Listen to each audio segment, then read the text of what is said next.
Captain Lizzy Acker with foe in 3, 2, 1, begin. The truth is, and I think even Jesus would back me up on this, you can't succeed without a few good enemies. Anyone who has achieved anything even remotely significant will tell you that they have detractors, haters, and hecklers, which means I totally expect you to heckle me. Fuck you! Why? Besides the obvious, which is haters are gonna hate, it's because most people are complete idiots, and any opinion worth having should have a lot of people who disagree with it. Part of me feels like I should end it there, tell you all to go fuck yourselves, and drop the mic, and walk out the door. But I'm not holding the mic, so I can't really drop it. Just so you can know how inspiring it is to have someone shit all over something that you love. It would probably bring you guys closer as a group and inspire you to make your reading series even awesomer. But I do want my former Girl Scout camp to win $3 or whatever it is that they win. And for the sake of Camp Kleewoks, home to some really, really stellar enemies of my youth and young adulthood, I will continue by presenting you with this. Negative comments on the internet about various things I have written. I should also add that I don't just write status updates for KQED, though that does play in here. I write for the KQED pop culture blog, and I'm an editor for that. Woo! Heckle. Thank you. It just makes me happier. Okay. Larry says, "Where did our KQED go? I'm a member, but not for long. My teenage daughter thinks the things you're posting here are, as she puts it, totally lame." She's your intended audience, I think. How about posting things that are actually in line with your mission statement as it relates to teens, rather than trying to become Us Magazine? Who's running that place now? Is there an actual vision, or are you just throwing wads of teen spaghetti against the wall? Also from Larry. How about posting things that are actually in line with your mission statement as it relates to teens? Sounds really familiar. Rather than trying to turn KQED Online into Us Magazine, you seem off the rails, and I'm a long-standing member. With a teenager. She doesn't get it either. Rambob, suspiciously the same IP address as Larry. I agree. I so wish, in trying to reach a younger audience, KQED would also remember its website should be smart, but not to mention well-written. John Shea, really? Matt Keck, lame. Albub, does anyone in the city actually work? Person who deleted this comment, so I actually don't know their name. Fire this person, with arrows pointing up to me. Seldom seen slim. As my friend missed, perhaps your yoga instructors are far more enlightened and have far more compassion than you, since they stayed to try to save your tranquility and inner peace, not needing to run off to an artificial city so crazy that even San Francisco threw them out for being too crazy and dangerous. You should thank them for their efforts on your behalf and perhaps follow their example. They knew you were only an overstimulated, hormone-driven party animal and tried to help you find the inner peace you think you're seeking, however destructive the methods that you may choose. Well, a good BM, this is about Burning Man, in the morning is said to not be a bad thing. A BM lasting a week is certainly a sight that something is wrong.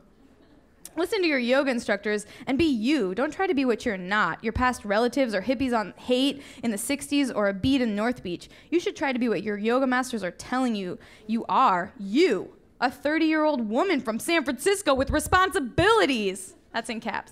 Not a desert dog from Nevada. You don't have the skills to survive 3 days out there on one of the deserts. Just be you and find your inner peace without destroying the peace of others who choose a lifestyle you simply could not live. Listen to your teachers who stayed behind to guide you. Listen to your heart. Stay away. Be you. Leo. The first 3/4 of this book are subpar. I'm being generous with the rating here. I see the potential in what could have been a more passionate and poignant look into our banal, middle-class, 20-something lives that so many of us lead and, unfortunately, end up writing about. Melanie Page. This is from Goodreads, by the way. Lizzy Acker, MFA graduate. Me too. She has a book. I do not. I get really sad when I don't like something from a product of the MFA program because we're always under attack by assholes like Melanie Page. I found this book randomly in the experimental type section of the Notre Dame library. Mostly I was choosing thin books with cool looking covers because I've been reading a giant fairy tale collection for what feels like all summer, and I want little breaks in between. I don't know Lizzy Acker, and I'm not familiar with this press, but this method is how I found some great books, and I would have never picked up otherwise. The collection starts with a short story about little kids. Somewhere in the middle, it's a short story about alien sex. The rest of the shorts center around I, or sometimes referred to as Lizzy, and a guy named Joe. Everyone is at the mercy of alcohol, which made the collection feel familiar for creative writing courses I took as an undergrad. The kind where people basically wrote about what they did over the weekend.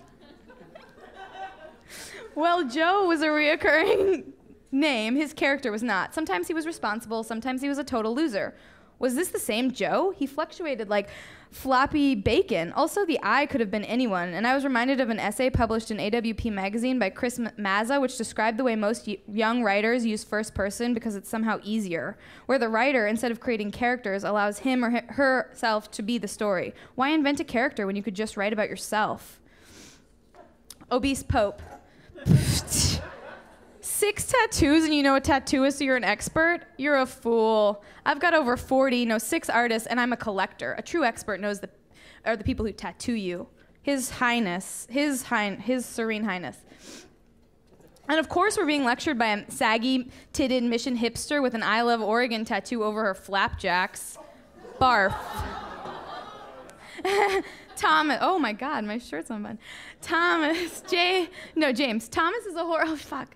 Thomas is a horror, I'm gonna skip to this one. Susan, being a smart aleck is not being a good writer. Why are you writing about this show? You seem to have a total disdain for it. Is it a generation thing? I just came upon your column, but I guess, as they say, different strokes for different folks. Reading it would spoil the show for me, so I'll sign off. Monica Hutchinson, I certainly won't be reading this blog again. It's satirical, an insult to those of us who love the writing and performances in this series, Downton Abbey. First and last time for me. James, Thomas is a horrible person. If you're disappointed with Lizzy Acker not finishing on time, find one of her blogs and post a comment.